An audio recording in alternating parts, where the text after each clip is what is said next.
हैदराबादमधल्या चारमिनार जवळच्या इमारतीमध्ये अग्नितांडव झालेला आहे। आगीमध्ये होरपळून 17 जणांचा दुर्दैवाने मृत्यू झालाय। अनेक जण यात जखमी झालेले आहेत। आगीचं कारण अस्पष्ट आहे, मात्र या घटनेमुळे परिसरात खळबळ माजली आहे।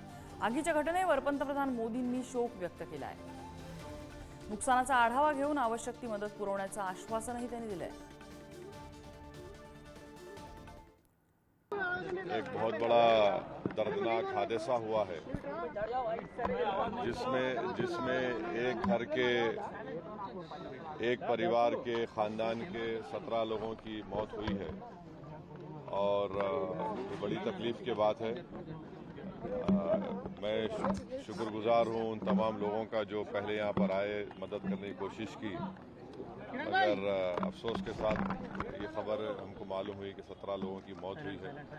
मैं फायर सर्विसेज के आला अहदेदार से बात भी किया। उनका बोलना ये है कि बहुत से लोगों की, ज़्यादातर लोगों की मौत जो है एसिफिक्शन से हुई, वो धुएं की वजह से। तो बड़ी तकलीफदेह बात है।